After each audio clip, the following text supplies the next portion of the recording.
Good morning and welcome to Healthy Living with Dr. EE. I'm Eli, your host for today. Welcome to our first live stream of 2024. Now, before we begin the event, please be reminded that the content is copyrighted. No recording or sharing is allowed. Let us all welcome our special guest for today, Dr. EE Dong. Hello, everyone, and thank you so much for tuning into my stream. It's been a while since the last one, so I hope you're all excited to hear what I have to say. We often hear about diabetes and discussions about health, but what about its precursor? Today, we will shed light on a condition that's often overlooked, yet critical to our well being pre-diabetes. Let's dive into this important topic together. So, diabetes is something that is so common, unfortunately. And I'm sure some of you out there even know someone who has diabetes. So, everyone is always talking about diabetes. What diabetes is, what you can do about it. It's all about diabetes, diabetes, diabetes. Even I'm guilty of that. Even on this stream, I talk about diabetes a lot. But I've been thinking about it, and we always talk about diabetes, but this time I want to talk about something a little bit different. I want to talk about the precursor to diabetes, because while people hear about diabetes a lot, what they don't really hear about is pre-diabetes. And you know what we're all about here? We're all about prevention. And pre-diabetes is really interesting in that pre-diabetes is reversible. And in order to prevent something, well, you have to know about it first. So here we're going to be talking more about pre-diabetes. Now, pre-diabetes is really interesting because it doesn't always show symptoms. So that can make it really tricky. 96 million adults in America are living with a diagnosis of pre-diabetes. Now, you might look at that number and think, oh my gosh, that's so high. But please note the word diagnosis. That means that they've been to the doctor has screened them, and they know about it.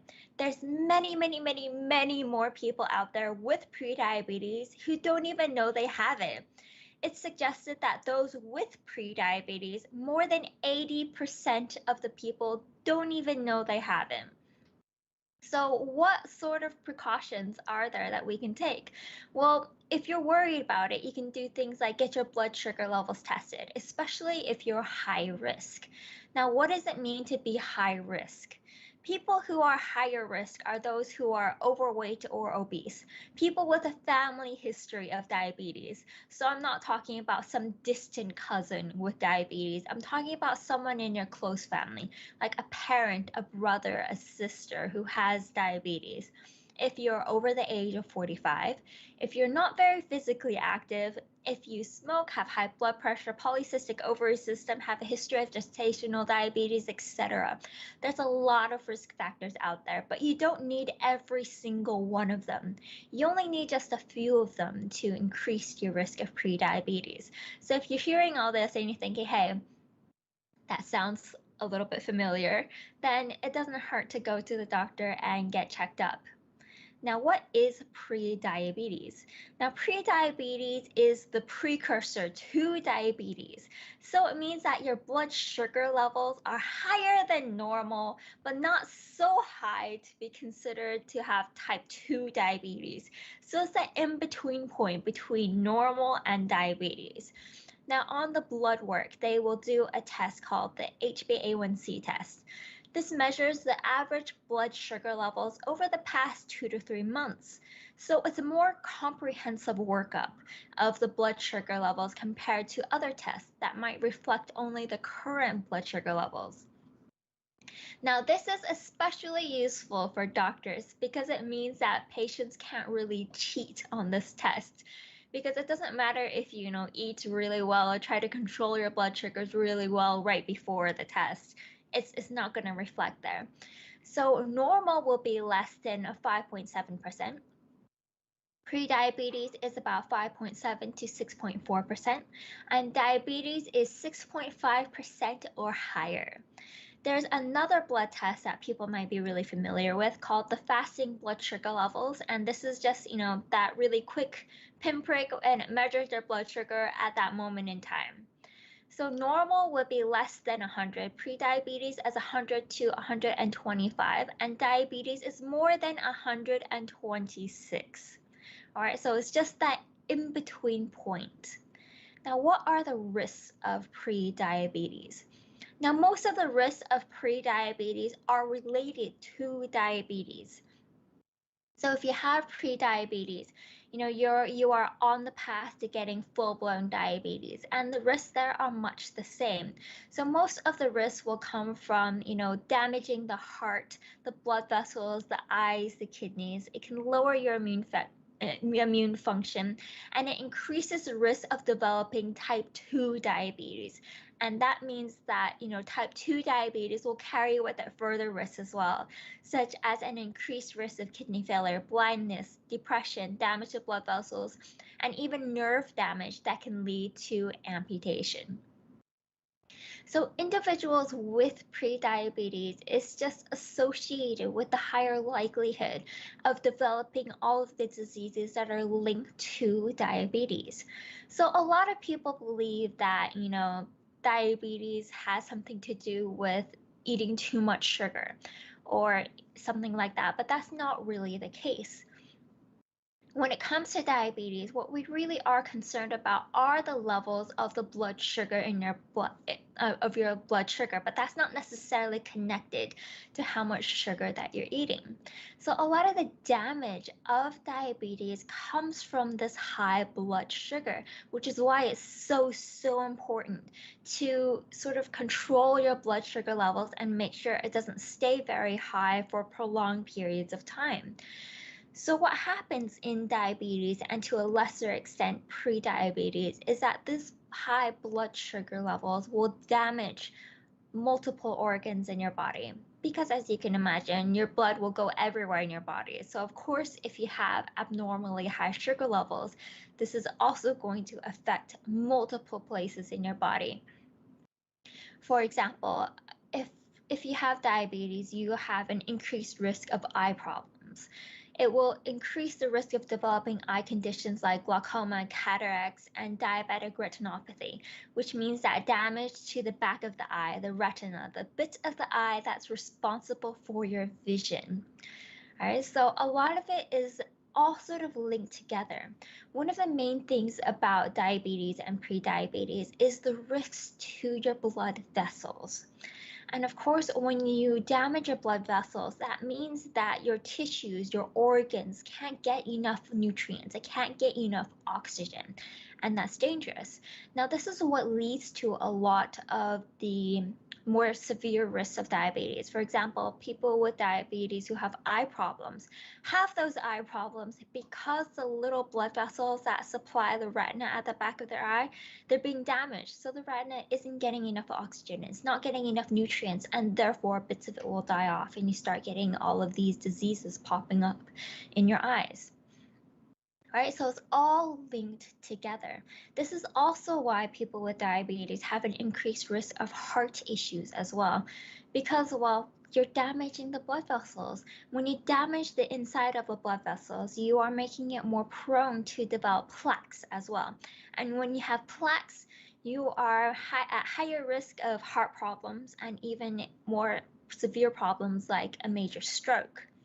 Now, another thing about diabetes is that it damages your nerves. The high blood sugar will damage your nerves, and once your nerves die off, it doesn't really grow back. It takes a ridiculously long time, and at the rate that the high blood sugar levels are killing off your nerves, that outpaces the rate at which your nerves will regenerate. So, and it always starts from the peripheries. All right, so that means the things furthest from your core. So it will start at your toes and it works your way up. That's why people with diabetes, they start losing feelings in their feet to begin with. Now, it's a two-prong issue. Their nerves get damaged and the blood vessels get damaged as well. Now, when the blood vessel damage starts, it starts with the tiniest blood vessels first. So those are the first to go. But this also contributes to that loss of feeling in their feet.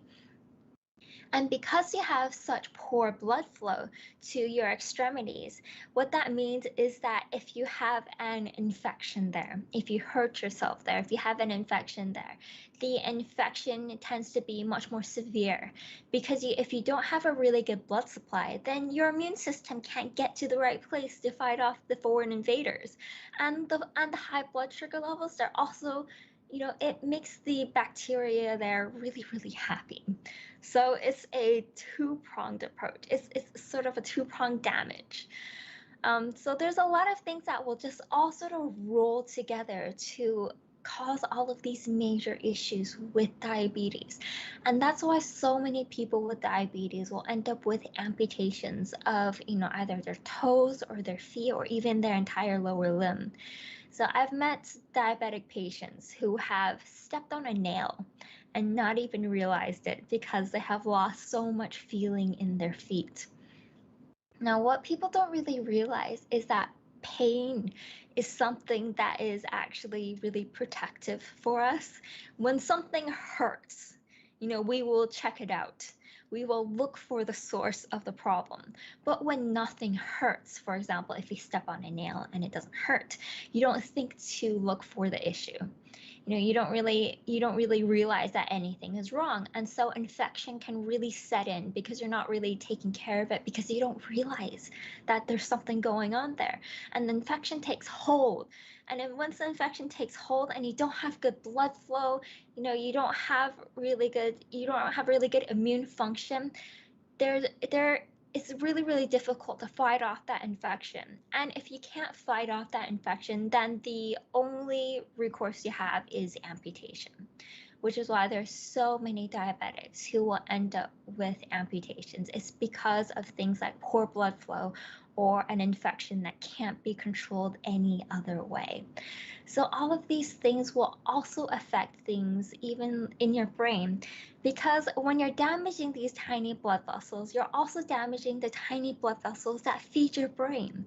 And your brain is very, very hungry. It's very, it's always eating up all the oxygen, it's always eating up all the nutrients. So you really want good blood flow to your brain.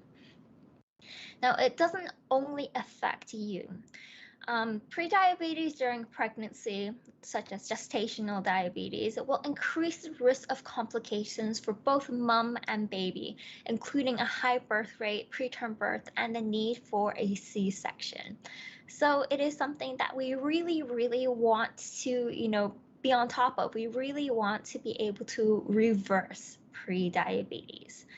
So how long does it take to reverse prediabetes? It can take weeks to months, and it all depends on your determination. So there's a lot of things that we can do to reverse prediabetes.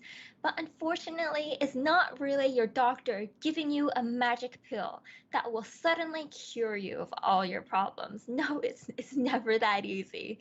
So it all comes down to the individual, to the lifestyle changes that you can make that will reverse pre-diabetes.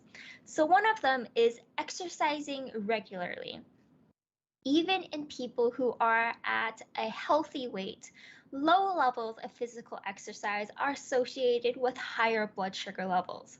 Engaging in regular physical activity like brisk walking, cycling, swimming, or even strength training for at least 150 minutes per week, I'm not saying per day, it's over an entire week, can improve insulin sensitivity and help control blood sugar levels. Exercise in and of itself can increase insulin sensitivity. So when you exercise, your muscles need fuel, right? And that fuel is coming from the sugar in your blood. So, when you exercise, this blood sugar will all get used up, leading to lower blood sugar levels. It's also teaching your body, hey, this is the sort of thing that I need from you. So your body is learning in and of itself to be more sensitive to insulin, which is going to release the blood sugar in your blood to the cells and allow your cells to sort of take it all up. So when I'm talking about exercising regularly, I'm not saying that you have to suddenly become a gym rat and go to the gym 3 times a week. No, you don't have to do that, okay? You can just set something simple, like set a daily goal of walking 10,000 steps a day. Now you might say, okay, why 10,000 steps? Why not 9,000 or 11,000? Well, it's just because 10,000 sounds good. It's an easy number, and it will get you up and moving a lot, because any exercise that gets you up and moving is better than no exercise at all. So I feel like what people do is that they really get themselves into a rut. They feel like, oh, I have to go to the gym. I have to go to the gym, 2 times a week, 3 times a week. But it can be really hard going from a couch potato to going to the gym that often. So what I'm proposing is that you just take little steps. Just get up and walk just a little bit more. Instead of taking the escalator, take the stairs up one flight. Something like that. So you just set a daily goal of walking 10,000 steps a day. And even if you don't reach 10,000 steps a day, well, that's okay, because at least you're doing more than you did before, which is something that is good. That's something that can be celebrated. So there's also little things that we can do. For example, you want to swap out your milk teas and boba for just like something like plain green tea. Now, it's not just because green tea is lower in calories than milk tea and boba. It's because that green tea, or teas in general, are a very anti-inflammatory drink. And inflammation underlies a lot of chronic medical conditions such as diabetes. Now, it plays a significant role in the development of diabetes.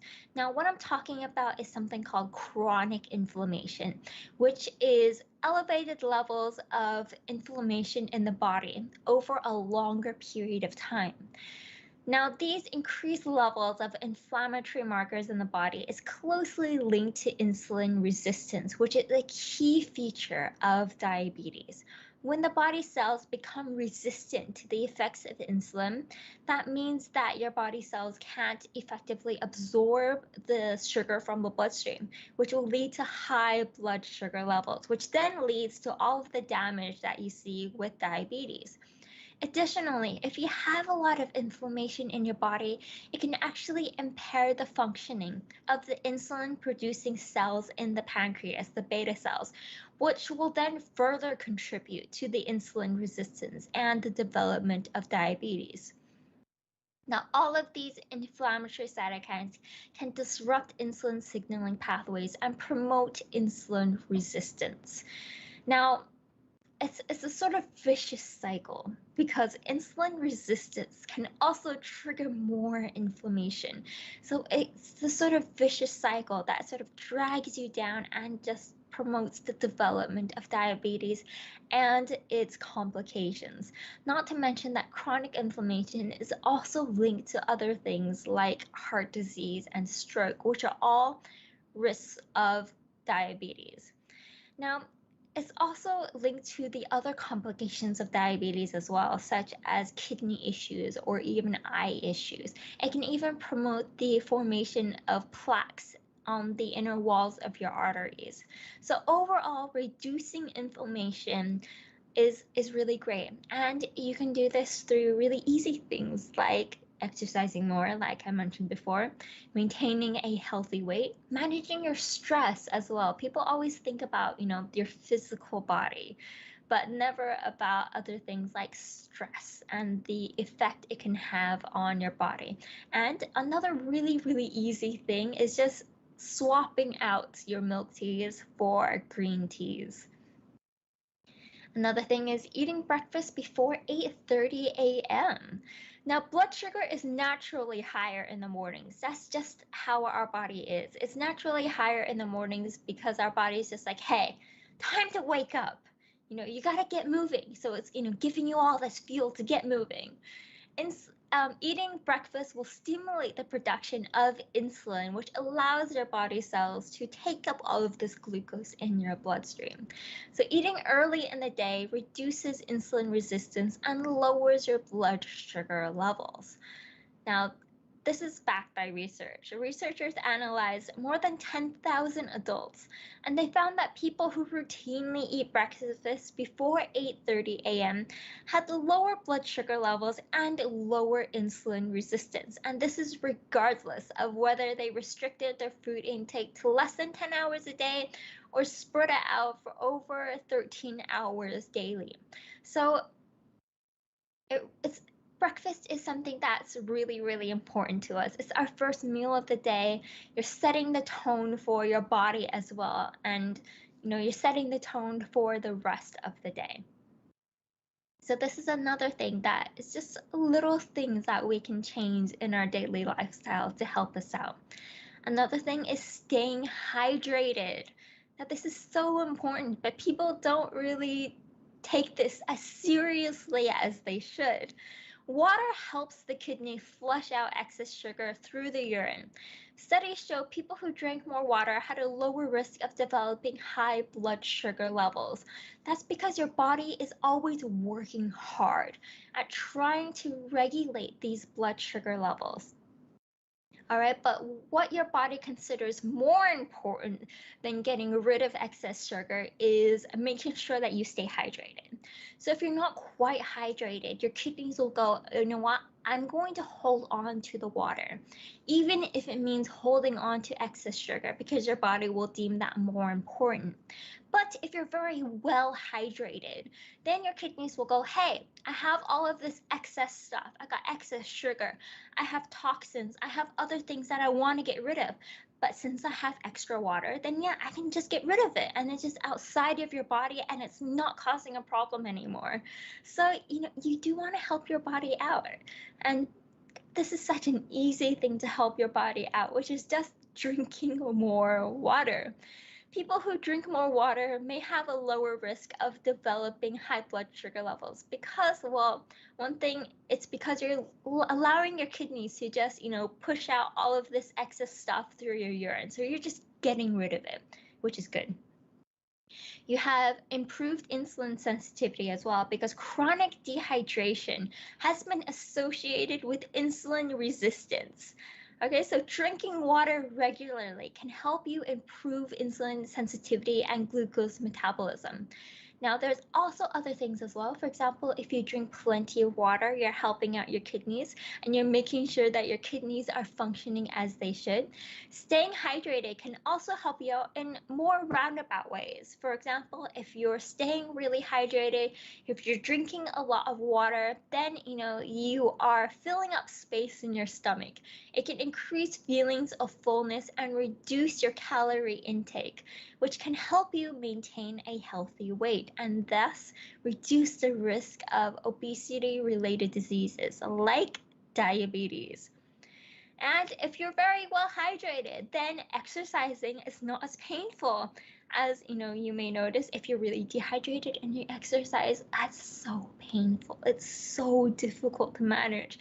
But if you're very well hydrated, not overly hydrated, but if you're very well hydrated and you're exercising, you will have better performance, you will have better endurance, and it's not going to be as painful. So overall, if you're drinking a lot of water, it's helping you out in so many different ways. Another thing that everyone can manage is eating more fiber. Fiber slows down the digestion of carbohydrates and delays its absorption into the blood.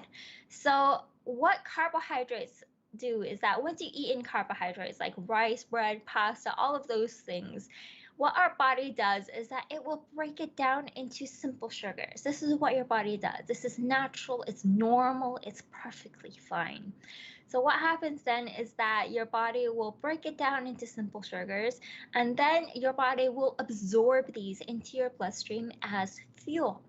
So what happens is in someone with normal insulin sensitivity who doesn't have diabetes or pre-diabetes, is that you're looking at your blood sugar levels and it's going to go gently up and down. Okay, that is what's going to happen. No one's blood sugar stays the same consistently. It's always going gentle ups and downs, and that's fine. That's normal, that's expected. But with someone who has, abnormalities in their insulin sensitivity or in someone who has diabetes, what you start to see is something like this. The sharp ups and downs, and that's what we don't really want. So fiber promotes a more gradual rise in blood sugar levels. It's promoting that more gentle ups and downs, and that is what we're looking for. So there's two types of fiber out there, insoluble and soluble. Soluble fiber is more effective than insoluble fiber for controlling blood sugar. So soluble fiber has explicitly been shown to improve blood sugar control, and a great source of soluble fiber is something called psyllium husk. Right? So, when we're eating more fiber, you might ask, okay, how much fiber do I need to eat a day? The recommended daily intake of fiber is about 25 to 28 grams for adult women and about 31 to 34 grams for adult men, just because men tend to be bigger than women. Yet, on average, most people, we only eat about 10 to 15 grams of fiber a day. So it's estimated that only 5% of Americans will meet this recommended daily intake of fiber. All right, so it is something that we can all work on. Fiber is something that's only found in plant foods. You might find, if you're eating a tough cut of meat, you might find all sorts of, fibrous things in the meat. That's not fiber, okay? You can only find fiber in plant foods. So when you're eating more fiber, then of course you're going to be eating more plant foods. And then once you start doing that, you're already on your way to a healthier diet. So it's a great way to boost your health in such an easy way. You just have to keep in mind to eat more fiber. So another thing that we need to do is get enough sleep. Now, lack of sleep increases insulin resistance. Poor sleep also increases appetite and promotes weight gain. So there's a lot of things out there that are linked to our quality of sleep. Now, a lot of people don't really think about it. They just think about how a lack of sleep makes them feel. And if you don't get enough sleep, if you get really bad nights of sleep, you just feel terrible the next day. But what people don't realize is that your sleep is very closely linked to your physical health and even how your body will manage to get on through the day. For example, sleep deprivation will disrupt the balance of hormones in your body. And some of these hormones include the hormones that are responsible for regulating your appetite. For example, the hunger hormone will increase appetite, while you have another hormone that will signal fullness. So lack of sleep will increase the hormone that controls your levels of hunger, making you hungrier, while decreasing the levels of the hormone that make you feel full, which means that you are more likely to feel really, really hungry, which in turn will make you more likely to eat things that you maybe shouldn't be eating, or eating a lot of unhealthy comfort foods. Because sleep deprivation will alter your brain activity as well, especially in areas responsible for food cravings and reward processing, leading to those really tough to control food cravings. So if you're lacking enough sleep, you're feeling really hungry, you're just not feeling satisfied by your food, you've got a lot of these unhealthy food cravings, and your brain's just not working right and it's not able to rein in those cravings, you're going to end up eating something that's not quite as healthy. You're not really going to stick to the healthy diet that you should be sticking to, and you might be tempted by the dessert, the chocolate, the fried chicken out there. So poor sleep quality and inadequate sleep can also disrupt your metabolism as well, including glucose metabolism and insulin sensitivity. It may lead to insulin resistance, impaired glucose tolerance, and increase your risk of developing diabetes. Now, sleep deprivation or poor quality of sleep will also activate your body's stress response, leading to elevated levels of the stress hormone. Chronic stress and elevated cortisol levels, your stress hormone, can contribute to weight gain and thus metabolic dysfunction and thus diabetes. Plus, if you're really, really tired, then are you going to get out there and exercise? No, you're not. So it can lead to reduced exercise levels as well. So overall, addressing sleep disturbances and prioritizing getting enough sleep is really, really important for supporting your body's health. Another thing we want to do is eat healthy snacks more frequently. Smaller, more frequent meals throughout the day could improve insulin sensitivity and prevent blood sugar spikes and drops.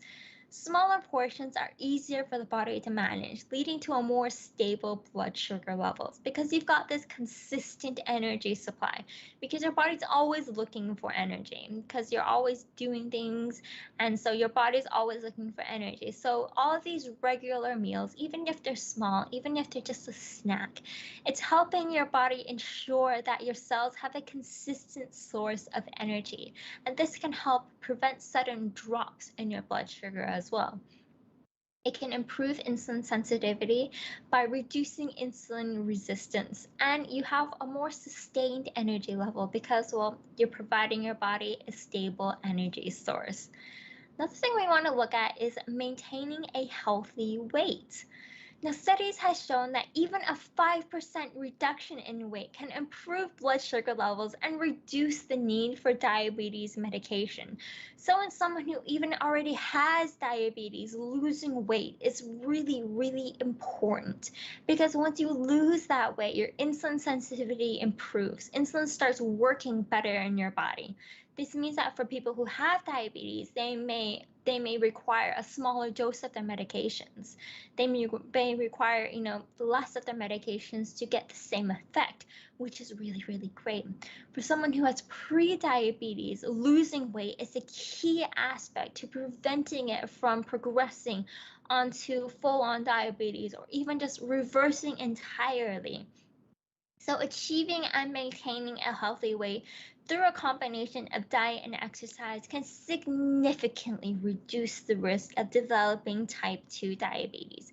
Losing even just a modest amount of weight, just 5 or even 10% of your body weight, can really do so much good for your body. It can help improve insulin sensitivity and lower your blood sugar levels. Now, this works in various ways because excess fat in your body is actually very inflammatory. All right, so diabetes and weight gain is very, very closely linked. If you have too much fat in your body, you have too much inflammation in your body. And if you have too much inflammation in your body, well, as I mentioned before, all sorts of things in your body are getting damaged. Now, what people also don't realize about fat is that it's not just, the fat underneath your skin. That's the sort of, squishy fat. If you press that sort of fat, it's very soft and squishy. What we're really, really worried about is abdominal fat, which is fat around your belly, or more importantly, fat around the organs inside of you. So once you are overweight or obese, there's no way to get to that level and not have excess fat around your organs. They go hand in hand. All right, so if you are overweight, if you are obese, you have too much fat around your organs. And all of this fat around your organs will affect how well these organs will function, and it contributes to that higher level of inflammation that we see in the body. So if you have fat accumulation, especially around your pancreas, that's going to cause issues because your pancreas is the organ responsible for producing insulin. This excess fat can impair your pancreatic function and insulin secretion.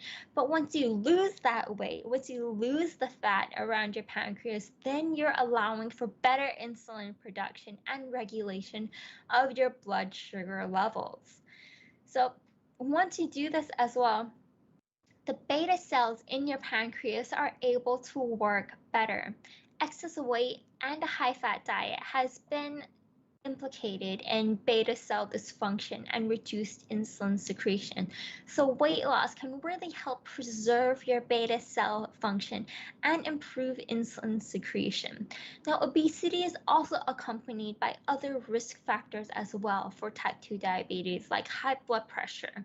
You have abnormal lipid levels, fatty liver disease, etc. So losing weight can improve these risk factors, thus reducing the likelihood of developing diabetes. Plus, once you are, managing to lose and maintain a healthy weight, it also often involves adopting a healthier lifestyle. For example, you exercise more regularly, you have a more balanced diet rich in fruits and vegetables, and all of that altogether is going to reduce your risk of not only diabetes but multiple other diseases as well. Now, next up, we want to talk about a smart approach to weight loss, because weight loss is really, really key if you want to avoid a disease like diabetes. But there's a lot of different, diets out there, different methods for losing weight. So let's talk about some of these. For example, like the keto diet. The keto diet may actually increase the risk for heart disease. I know, I'm really sorry to say this. A new study presented in 2023 at the American College of Cardiology's annual scientific session, together with the World Congress of Cardiology, has found that the keto diet is associated with higher LDL, or the bad cholesterol levels in the blood, which will increase your risk of heart disease.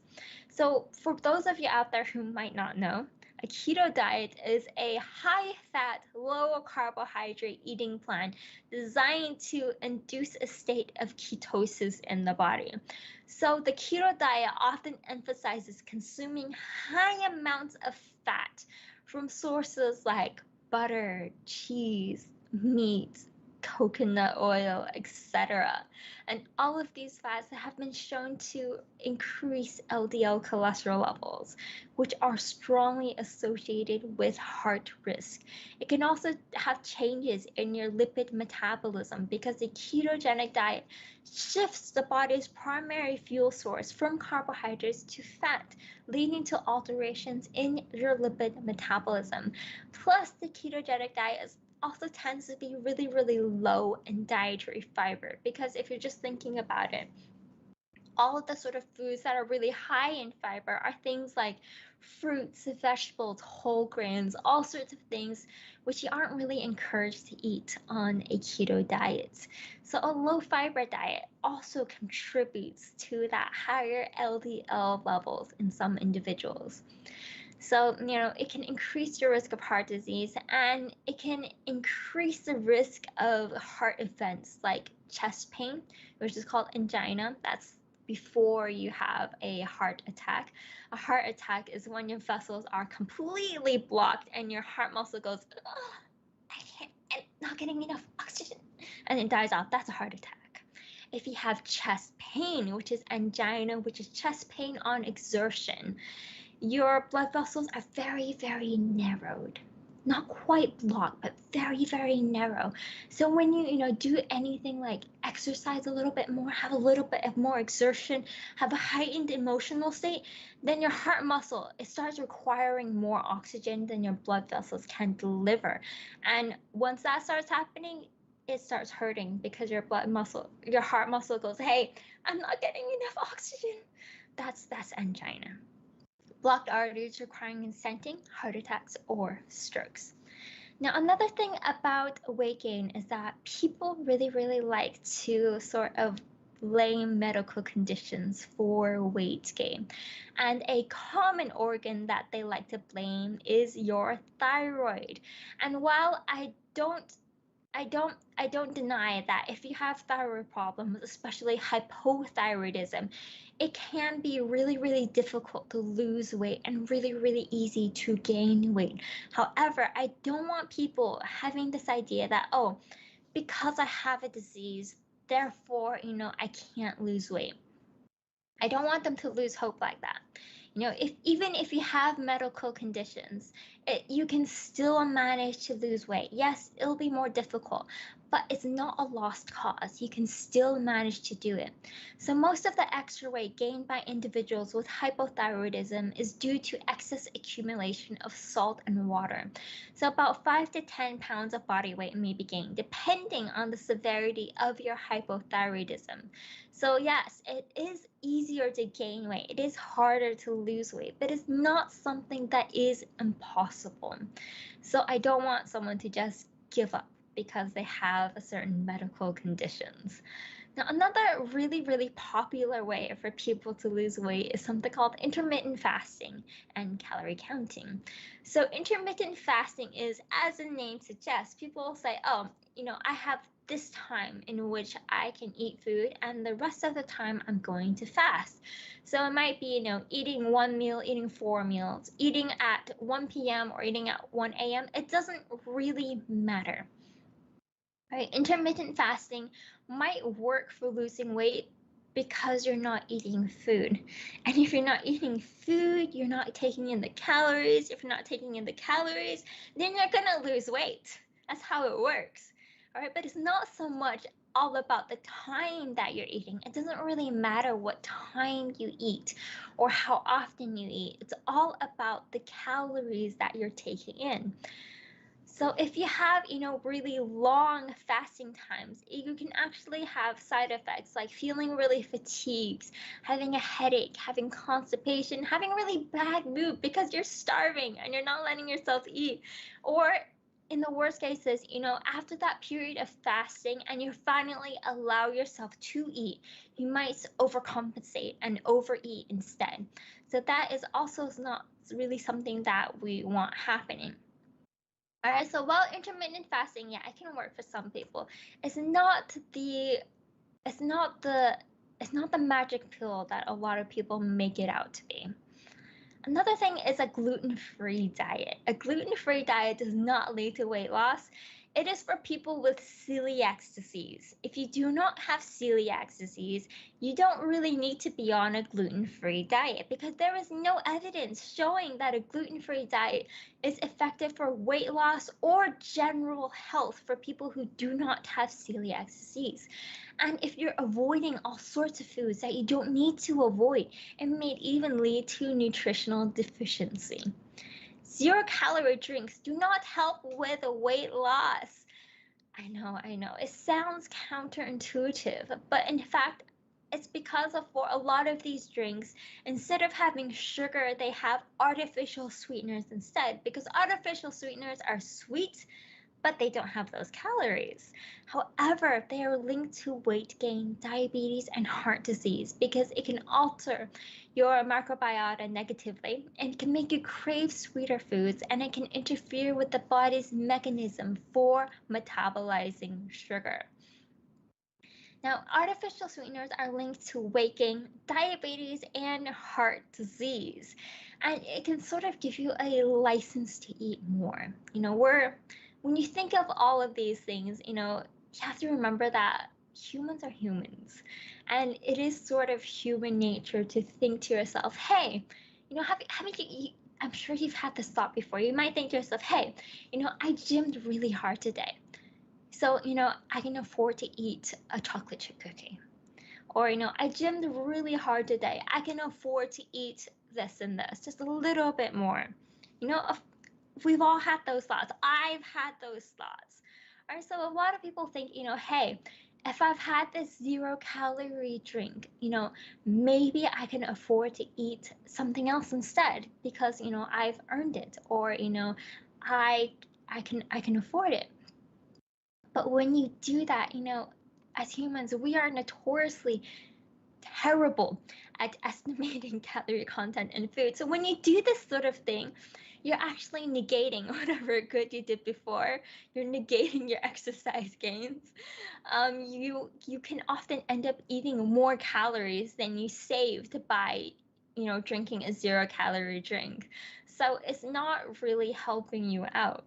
The International Agency for Research on Cancer has found that aspartame can be possibly carcinogenic to humans. So,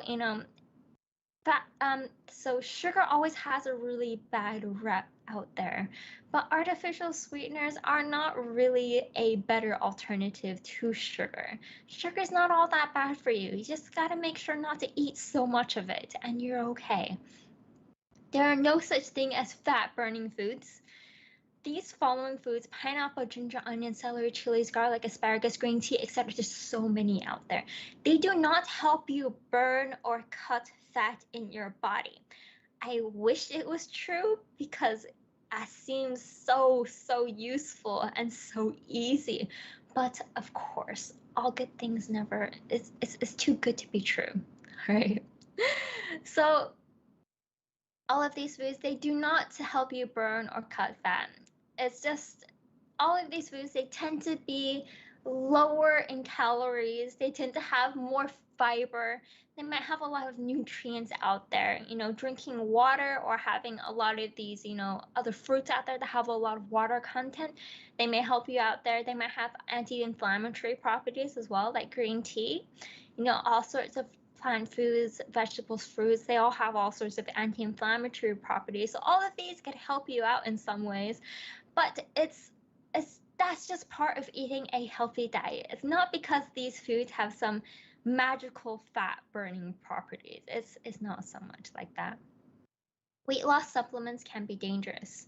So a lot of people, in an effort to lose weight quickly or easily, may turn to weight loss supplements. For example, lipase inhibitors.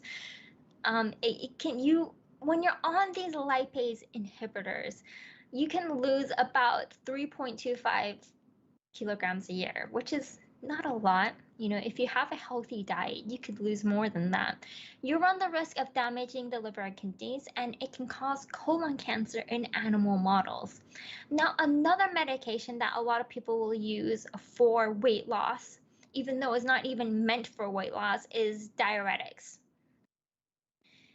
This is particularly concerning because, number one, diuretics don't even help with weight loss. It will help you lose a lot of water weight, but people will think that, oh, because I get rid of it faster, it means that I'm not absorbing the calories, but that's not the case. By the time the diuretics work, the calories are already absorbed. Okay, your body is really, really good at that. It is a finely tuned, really good process for sucking up all the calories and nutrients in the small intestine. Your small intestine is fantastic at that. So by the time your diuretics work, you've already absorbed the calories, so it's useless for weight loss. Plus, you are running the risk of damaging your livers and kidneys, especially if you're abusing this sort of medicine. Another one that has gotten really popular lately, has been in the media a lot, is GLP-1 agonist injections. Now, many studies show that people tend to regain the weight lost when they stop taking the drug. So this is the sort of drug that was used as a medicine for type 2 diabetes. It's still used as medicine for type 2 diabetes. That is still the main use for it. But people have found is that this drug has the side effect of weight loss. So of course I thought, hey, if it's got this side effect, then why don't I take it for weight loss? Which is why it has now been gaining popularity as a weight loss drug, because GLP-1 in higher amounts will interact with the parts of the brain that suppress your appetite and signal you to feel full, which will reduce your food intake and therefore help you reduce your body weight, making them a sort of treatment for obesity. All right. However, if you are relying on this sort of medicine for weight loss, it also means that you're not really focusing on having a healthy diet. You're not really focusing on having a healthy lifestyle. So when you stop this sort of medication, then of course you're going to revert back. You're going to gain back all your weight because those healthy habits, that foundation, was never developed. Now, there are side effects to these medications. For example, you have gastrointestinal problems like nausea, vomiting, stomach pain, constipation, diarrhea, dizziness and fatigue, and the risk of thyroid C-cell tumors and acute pancreatitis. Now, I might say that nausea, vomiting is a side effect, But there's a lot of experts out there saying that even though these things are listed as a side effect, it might actually be the intended effect of the medication. Because if you feel nauseous, you're not going to eat a lot of food. If you don't eat a lot of food, you're going to lose weight, of course. Now, there are more severe side effects, for example, acute gallbladder disease, acute kidney injury, and diabetic retinopathy complications, especially if you have type 2 diabetes, and it may even increase your heart rate.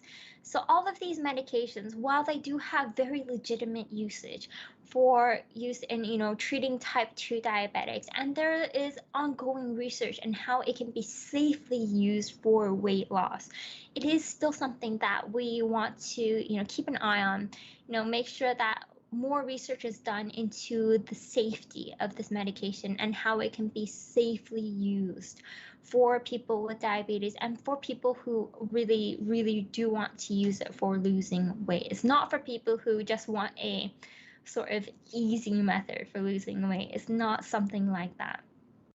Right. So another thing that I want to crack down on is genetics. A lot of people will think, oh, I breathe air, I drink water, I gain weight. It's in my genes. It's not in your genes. Okay, so for some people, of course, some people will gain weight more easily than others, but what it really comes down to is thermodynamics.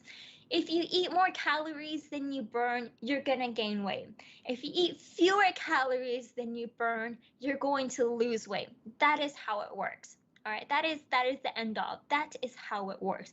But even though I say this, it sounds very simple on the surface, but it can actually be really, really complicated and really, really difficult once you dig in a little bit deeper. So here are some tips for healthy weight loss. Number one, we want to increase muscle mass because a muscle burns more calories than fat. So if you have more muscle on you, then you're naturally just burning more calories than if you had more fat on you. So you want to choose foods that are lower in calories and choose foods that are high in protein and fiber. And all of these things will help you out, help you, build that muscle mass, especially if you're exercising as well, and help you lose the fat. Now, another thing I want to, change your minds on is sugar. Sugar is always made out to be super evil, but sugar is not the main culprit for your weight gain. If you look at the number of calories for sugar, carbohydrates, and protein for every 1 gram compared to fat, sugar has fewer calories compared to fat. So if you want to stay skinny or if you want to, maintain your weight or lose weight, it's not really about starving yourself. It's all about your choices. Exercise is about building muscles and increasing your resting metabolic rate. And it's good for your heart, it's good for your body, it's good for all your other organs. But you also have to link it together with a healthy diet as well. So it doesn't matter, where the fat is. If you exercise more, you're going to lose it all. But the thing you have to do is also be informed and make the right choices about what you're eating as well. Okay, so just have a look at this table. If you have 1 teaspoon of sugar, it's about 16 calories. 1 tablespoon is about 48 calories. And then you look at oil. 1 teaspoon of oil is about 40 calories. 1 tablespoon of oil is about 120 calories. That's so much. So you just think about it, right? When you are cooking your food at home and you add in, 1 spoonful of sugar, you're going to notice it, right? You think to yourself, hey, maybe I shouldn't add in that sugar. You will taste it in your food. It turns a little weird, unless of course you're making dessert. That doesn't count. So if you're cooking just normal food for your meals and you dump in sugar, it's gonna give you this off feeling, right? But if you put in oil, you don't really think about it. When you're cooking at home, you dump in oil. Do you even measure it? No, of course not. You just take that bottle and you just dump it into your pan and then you dump your food in. But that just a little bit of oil will add in a lot of calories to your food, a lot of calories that you could be very easily cutting out, but you don't really think about it.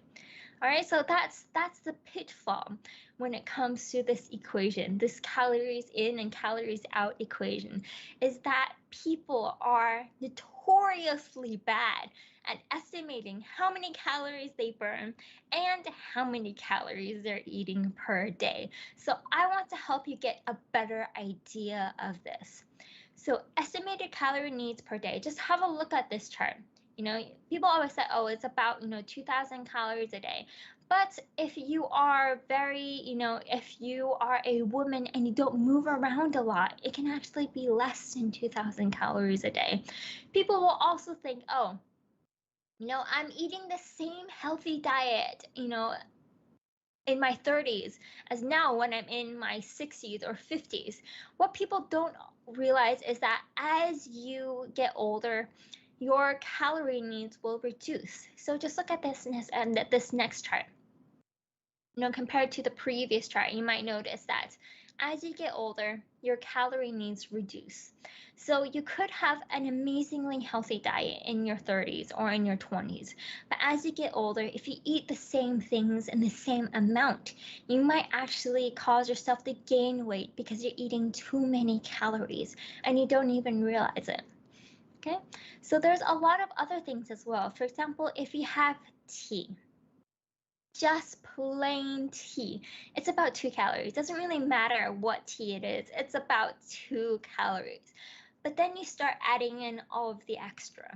You add in 1 teaspoon of sugar, so you're adding in 18 calories. You add in skim milk, which is 44 calories. A tablespoon of honey, 66 calories. Whole milk, 77 calories. So you can turn something that was very low in calories into something that is a lot higher in calories. And it is also something that people don't really pay attention to. You don't really pay attention to how much sugar you're putting in, or do you really measure out how much milk you're putting into your tea? No, you just you guesstimate it, right? And when you guesstimate these things, your calorie counts can often come out really, really wrong. And even if it's just something small, over time it builds up to a lot of calories a day. So another thing that people don't realize is just how much calories something can be. So example, just look at this. Just look at this boba. If you have passion fruit black tea, a lot of people will think, oh, it's got a fruit in its name. That means it must be healthier, right? People have this general idea that, oh, something with milk or cream in it is, more calorie dense, more unhealthy. But they always assume that the opposite means that if they avoid milk, if they go something that, sounds very fruity, then it's automatically a lot healthier or a lot better for them. That's not the case, okay? Bubble tea is dessert in a cup. It's not something that's healthy for you. It's not something that will ever be a healthier choice. It is something that you treat yourself to every so often, okay? Not something that you have every day with every meal. Just have a look here. Passion fruit black tea sounds healthy. It's actually 300 calories. Winter melon lemon tea, 360 calories. We have the fresh milk tea, 390 calories. You have milk tea or green milk tea, it's about 420 calories. You have matcha latte, 480 calories. It's so delicious, but it's so high in calories. All right, so there's a lot of bubble teas out there that sound really good but are really high in calories. And then you have the ones that, they're gonna be high in calories, but did you realize that they're this high in calories? You have the taro milk tea, 490 calories. Milk foam green tea, 620 calories. Brown sugar milk tea, 620 calories. Bubble fresh milk tea, 670 calories. Bubble milk tea, 700 calories. All right, in your brain, okay, I know this is not healthy for me. This is a treat. It's a lot of calories. But you might think to yourself, oh, it's not that bad, but it's pretty bad. It's like a third of your calories gone in one drink. All right, so that's another thing. People don't quite realize how high in calories some things can be. So if you're not a tea person, if you're a coffee person, I got you covered too. You have a cafe Americano, right? It's just coffee and water. It's 5 calories, all right? If you have coffee with 1 tablespoon of skim milk, this is assuming you're not just dumping it in, you're actually measuring it out. That's about 7 calories. So, not too bad. Espresso's 20 calories, also not too bad. But then, you start adding more and more things in. A cappuccino, 70 calories. Coffee with milk and sugar, 41 calories. All right, and then you start getting into the even more unhealthy versions. A coffee latte, 100 calories. A flat white, 110 calories. Caramel macchiato, 120. Cafe mocha, 200. And then you have butter coffee, also known as bullet coffee or bulletproof coffee, in which they will add in things like butter, oil, coconut oil. It can be 445 calories. That's a lot. Now, our food choices out there are also really, really important. All right.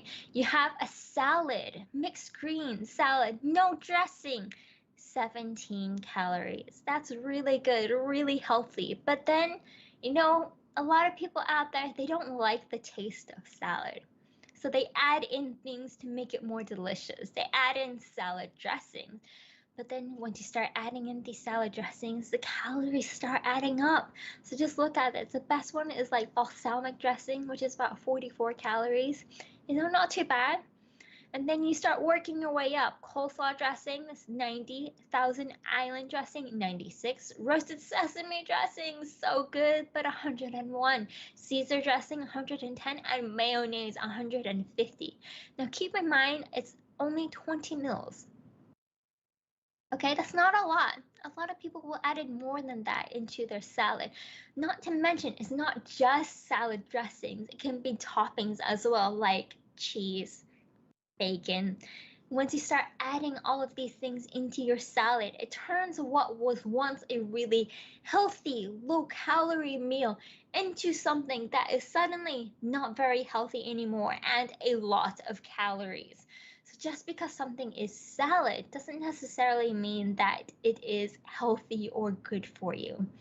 Another thing is pasta. Plain cooked pasta is 157 calories. Pasta with a tomato-based sauce has 160 calories. Pasta with cream sauce is about 204 calories. All right. Now, it might not sound too bad here, but do you notice the little words in the corner? This is per 100 grams. The pictures are deceiving. The pictures is not an entire plate of pasta. It's 160 calories. No, it is 100 grams of pasta with tomato sauce is 160 calories. And most people will eat more than 100 grams of pasta. So pasta is not too bad. You just have to remember not to eat too much of it. And if you want to cut down on the calories, then you want to avoid the ones with a lot of cream sauce. Next up is pastries. 1 slice of white bread, not the entire loaf, is 73 calories. 1 butter croissant is 231 calories. 1 piece of yellow cake can be 245 calories. 1 piece, not the entire loaf in the photo, 1 piece of brioche is 329 calories.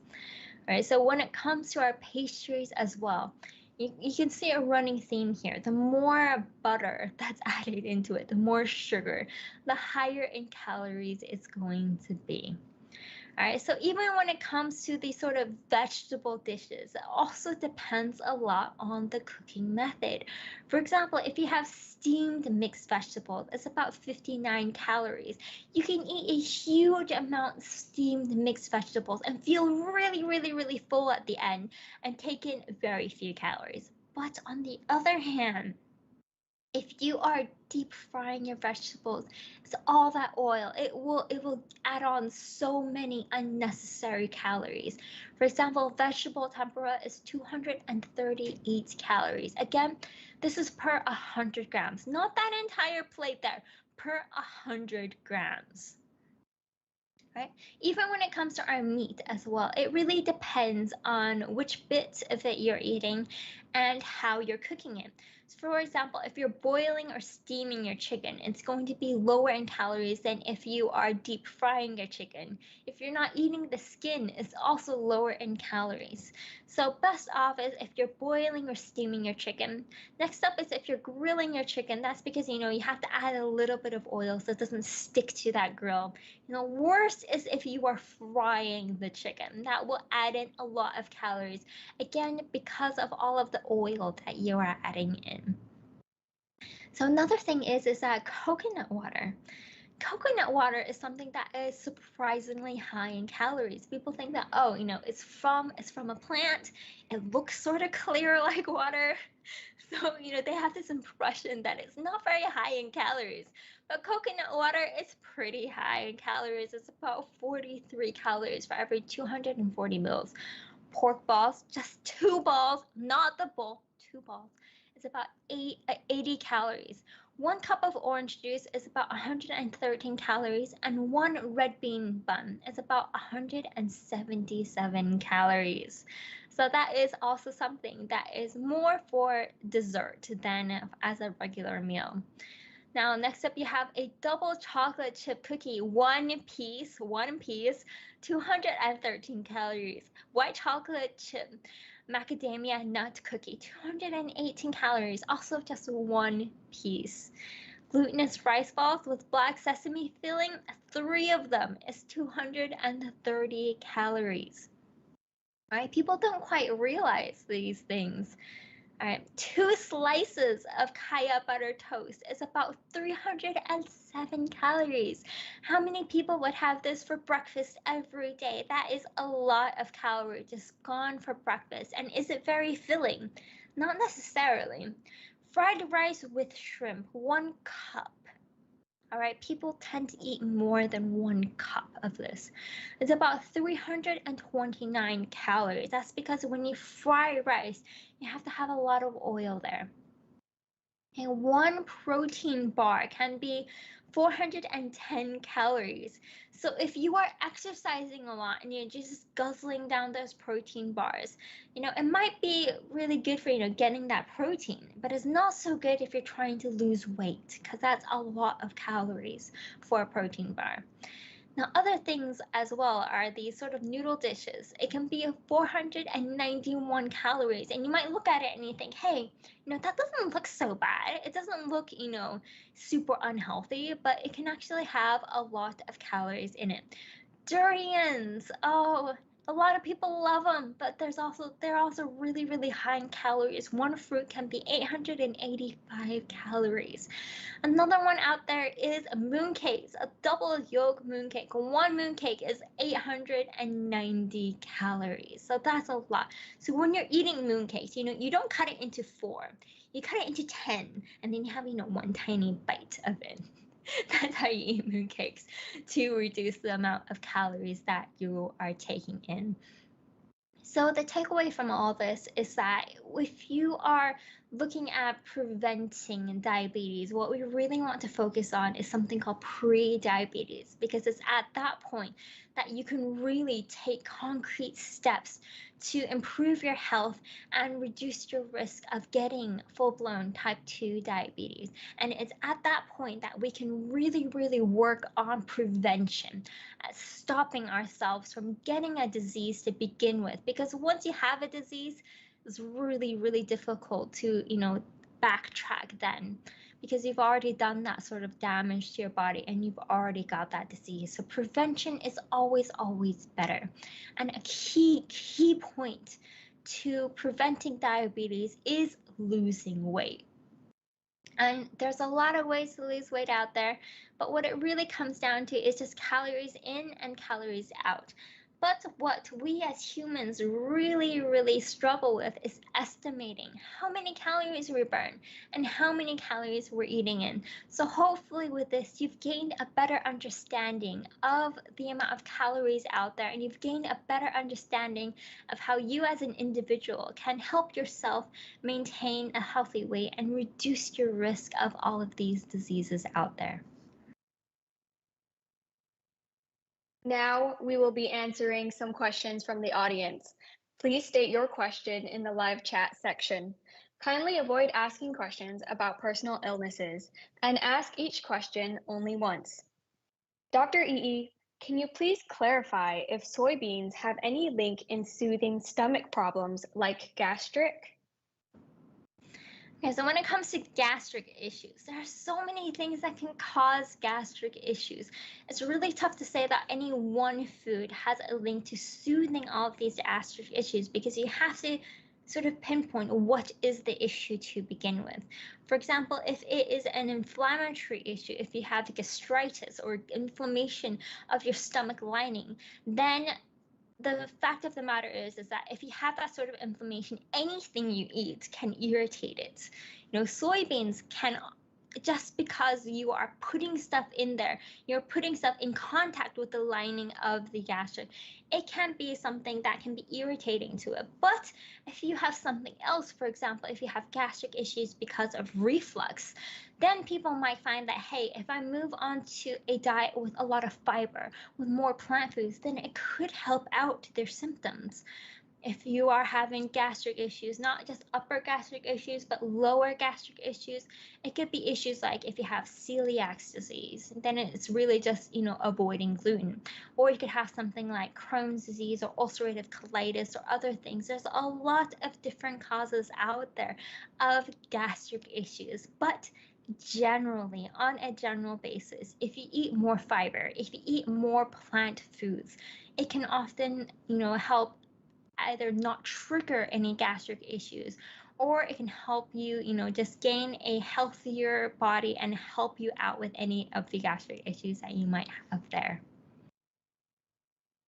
Dr. EE, can you share with us more about the benefits that researchers have found in black goji berries?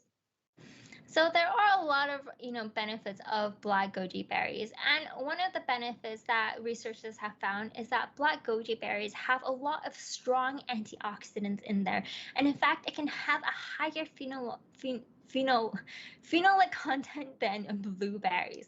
So a lot of people, they already know, hey, blueberries are the super berry out there. They're really high in antioxidants. They're really good for you. But what researchers have found is that black goji berries can actually have a higher content than blueberries. Now, if you look at fruits in general, the more vibrant the color, or, in some cases, the darker the color, then the more antioxidants they have, the more of these plant compounds that they have, because it's all in that sort of pigment in there. And if you look at black goji berries, even compared to red goji berries, it's got a higher level of phytochemicals in it. So it will have a stronger antioxidant effect. And because it has a stronger antioxidant effect, because it has all of these plant nutrients in it, researchers have also found that black goji berries can actually have effects on inflammation. It can help reduce the levels of inflammation in your body. And if you have, certain health conditions that are very inflammatory, for example, if you have gouty arthritis or you have other inflammatory diseases in your body, then this may help you out because it can help decrease the levels of pro-inflammatory markers in your body. So because of all of this, because it's got such a strong antioxidant effect, such a strong anti-inflammatory effect, researchers have found that black goji can actually help you out with certain diseases out there that are very strongly linked to inflammation. For example, if you have fatty liver disease, black goji berry may help prevent it. It may also help prevent, neuroinflammation, which is inflammation of the neurons in your brain, and thus can help alleviate any memory dysfunctions in there because it's helping cut down on this sort of inflammation out there. Now, another thing that researchers have found out about black goji is that it can help you, encourage the growth of a healthy gut microbiome. And a healthy gut microbiome is so important out there. More and more research is showing that, we want to be really good buddies with our gut microbiota because our gut microbiota has a really strong link with the health of the rest of our body. For example, our gut microbiota can help us train our immune system starting from young. So if you have a healthy gut microbiota, you're helping out your immune system as well. And because of this link, researchers have also speculated that black goji may also have this immunomodulatory effect, meaning that it's helping out your immune system in different ways through all of these, different methods out there. So it may actually help promote your immune system actions, not only by helping out your gut bacteria, which in turn helps out your immune system, but also because of all of the plant nutrients in it, the polysaccharides as well. Many polysaccharides can help out your immune system. So black goji berry is something that is really, really great for you. And it is something that, all of us can benefit from adding into our diet.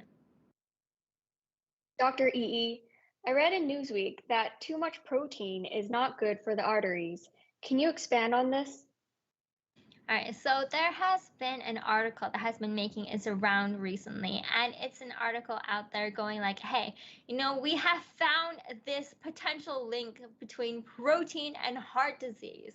And it really freaks people out, all of these media, these news articles out there, because the headlines as always is protein will give you heart disease, or something really inflammatory, something really clickbaity like that. Right? But if you look into the research, it's not so much the protein itself is causing heart issues, but a high levels of a certain type of amino acid, which is going to cause your heart issues. So when you're looking at that, you have to remember is that it is one research paper that has been interpreted a bit unfairly by the news outlets out there. But what the takeaway message is that when you're looking at all of these things, yes, it's okay to eat the protein. You don't have to worry about it too much. Just make sure you have protein as part of a healthy diet. You're not going crazy eating tons and tons of red meat. Okay, if you're not doing something like that, you're going to be okay. All right, I don't want people reading these headlines and then thinking to themselves, oh my gosh, does this mean that I can't have protein at all? No, it doesn't. Do not take it to the extremes like this. All right, we always have to take everything we read on the internet with a pinch of salt. Okay, so what this is really showing is that researchers are going, hey, we've noticed a link between higher levels of one particular amino acid, which is commonly found in protein, to heart disease. And this may warrant further research, further investigation to help really flesh it out to see if there's really a link out there or not. All right, so it's just this. It's not, oh my gosh, this means that protein is going to give everyone heart disease. It's not to that level. So what we really want to do is just keep in mind, okay, if we're going to have a protein, then we want to take in, healthy sources of protein. We don't want to take in a lot of, protein isolates, because that's not really the healthiest source of protein out there. So we want to take in, wholesome sources of plant protein, because plant protein already has a huge amount of research behind it. Decades of research, years and years of research out there from multiple sources, multiple countries, all showing that plant protein is a healthy addition to your diet. All right, so you want a wholesome plant protein to your diet. You don't want to, suddenly go off and get, all of these protein isolates or something like that, because it's not necessarily as healthy as it would be if you took in a wholesome source of plant protein. So keep eating in your plant protein and you'll be fine. Don't worry about it. Dr. EE, is a type 2 diabetes patient who is injecting insulin every day still able to reverse diabetes? The blood sugar level has already dropped from 7.8 to 7. Okay, so when it comes to type 2 diabetes, it can be quite difficult to judge just from, oh, are they injecting insulin every day? Because when it comes to type 2 diabetes, there are different levels of severity to it. For example, in the very beginning stages of type 2 diabetes, what a lot of patients will start off on is tablets. Tablets to help your body secrete more insulin. But the thing about type 2 diabetes is that as the disease goes on, you sort of get stuck in a it's sort of a negative feedback system. You get stuck in this negative feedback system of once you have type 2 diabetes, you're very insulin resistant. Therefore, your beta cells in your pancreas try their very best to produce more and more and more insulin to help you reduce the high blood sugar levels in your blood. But that sort of will stress out your beta cells in your pancreas, which means that your beta cells in the pancreas start to fail. And it's at that point that your body actually cannot produce enough insulin as your body needs because your beta cells are failing. And then it's at that point that many type 2 diabetics are put on injectable insulins to help boost their bodies failing beta cells. So at that point, it really depends on how severe their diabetes is. If too many of their beta cells have failed, then it may mean that they will be insulin dependent, meaning that they will never be able to come off injecting insulin. But if they still have enough healthy beta cells in their pancreas, then by taking methods such as losing weight, exercising more, eating healthier, yes, they may be able to move off the injectable insulin, but it really, really depends. But in any case, exercising more, eating healthier, losing weight is always a really great idea for anyone with type 2 diabetes, because what you really want to do is be able to reduce the levels of insulin that you're taking in. You want to, reduce the strain on your body. You want to improve the insulin sensitivity of your body. And by doing that, you are going to reduce the risk of those more severe complications later on. Dr. EE, I recently learned that chemical or synthetic sweeteners may actually cause a spike or increase in blood sugar levels. Will stevia be a good alternative to table sugar? Also, what are the effects of bovine colostrum in type 2 diabetes patients? Can it reduce blood glucose levels? All right, so there are a lot of artificial sweeteners out there that may increase the blood sugar levels.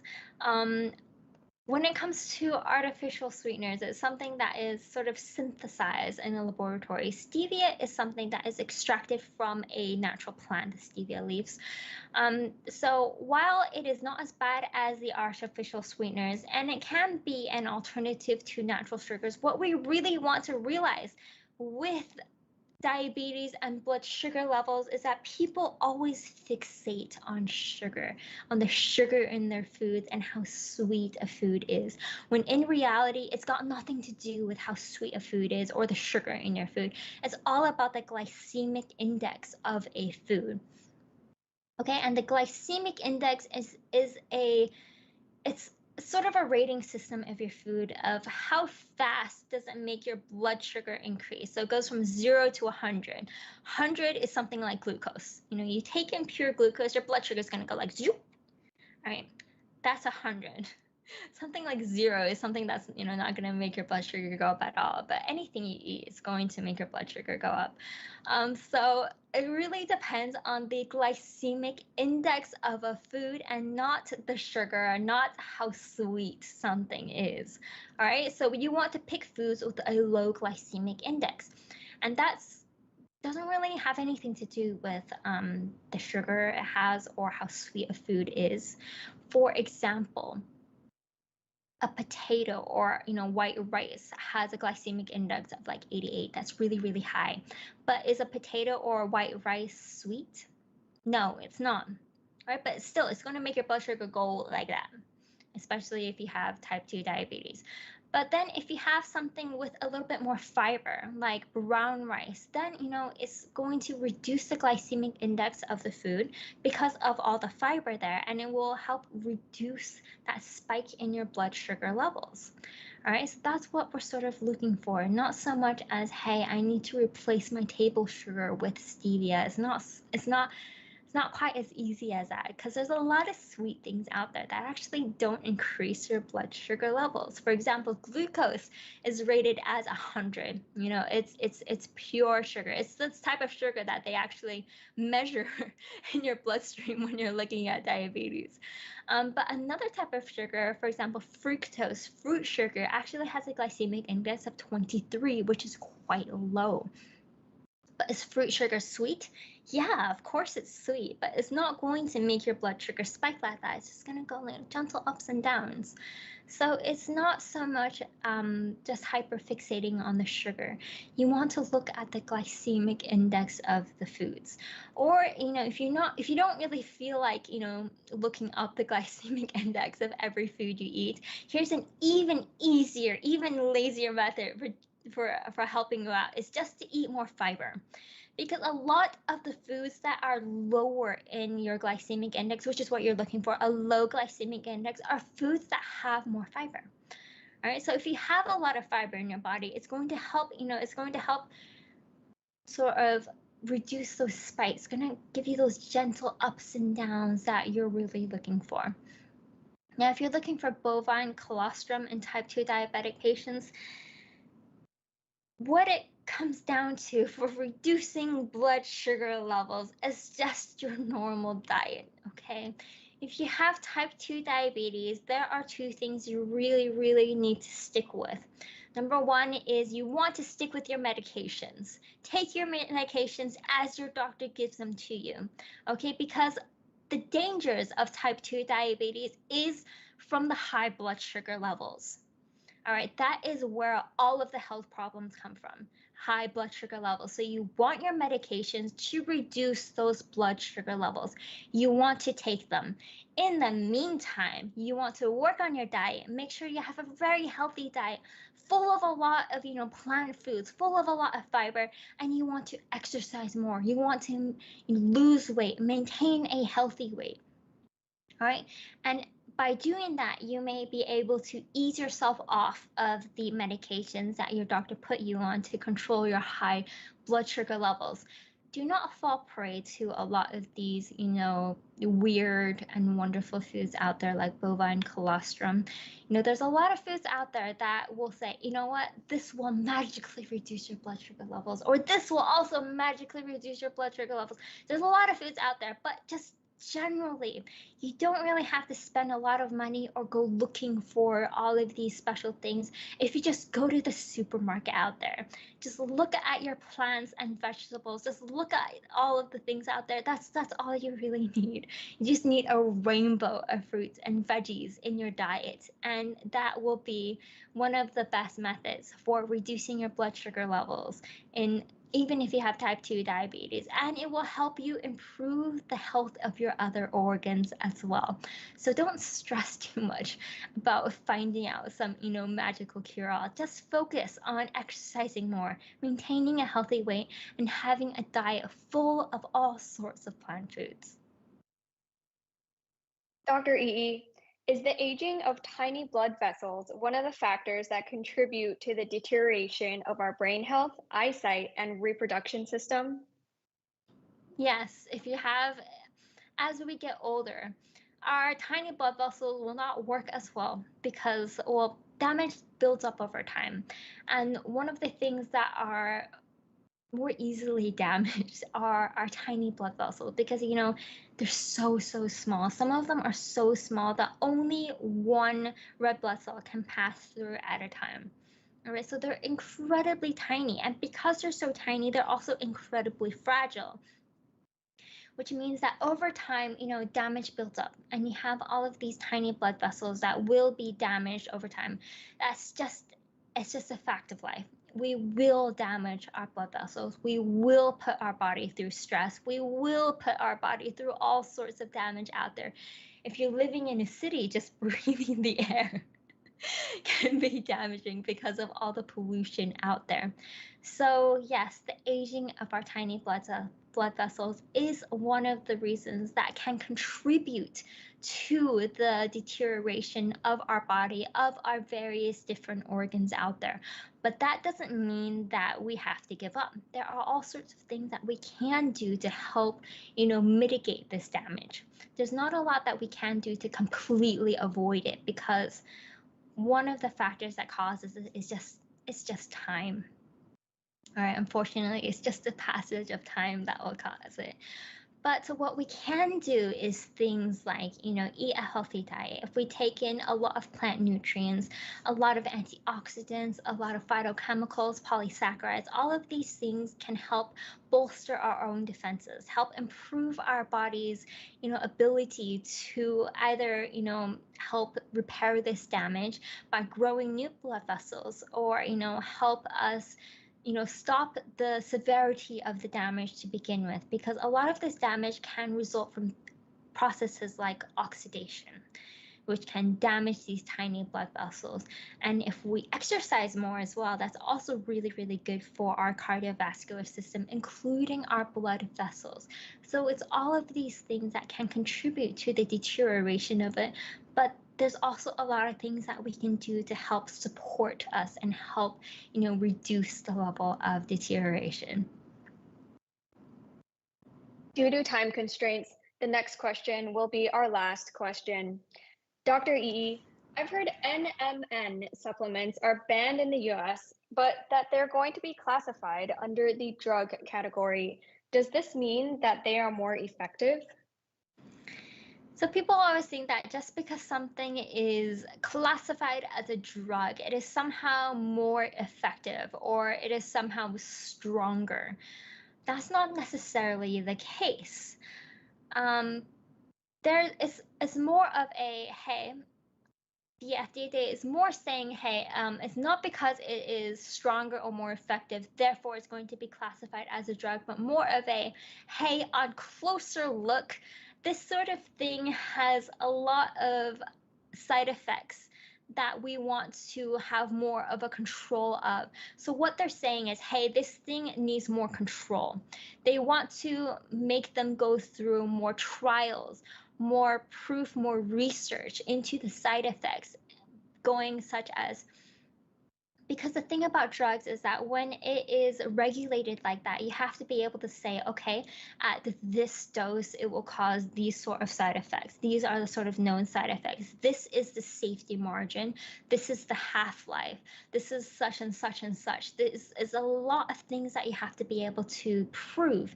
You have to be able to prove all of these things, going like, okay, so we have researched all of these side effects out there, and we can show you that we have, control over how much is safe to give someone before all of these side effects are going to become more of an issue. So it's not that it is, better or more effective. It's more, hey, we want to have more control over the side effects that we've noticed that this thing can have. So it doesn't mean that it is more effective, but a lot of people will look at these things and say, oh, they want to take all of these sort of pills out there because they assume that it's going to help their health and it's not going to harm their health. When researchers looked more into this, they found that, while on the surface it seemed like, hey, I'm going to increase your cellular energy. And while it can be, they have this idea that it's going to be really, really good for your normal cells, but they all always forget that there's other cells in your body, like cancer cells, that will also have increased metabolism as well. And there's not a lot of research looking into how these things actually work in the body.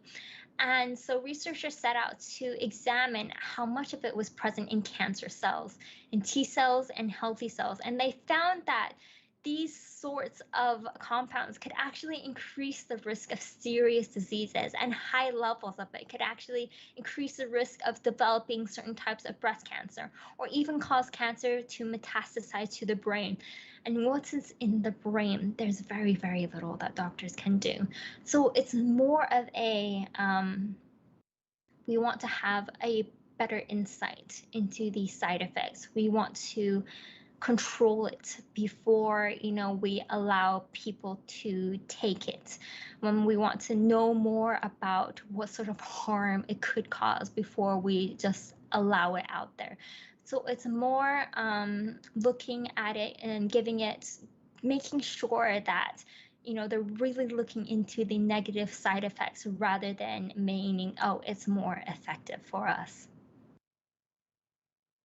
Thank you, Dr. EE, for taking your time to educate us regarding health today. Thank you so much, everyone. It's been so long since I've had this chance to do this. So I'm so grateful that all of you have tuned in for this session, and I hope that it was both entertaining and informative.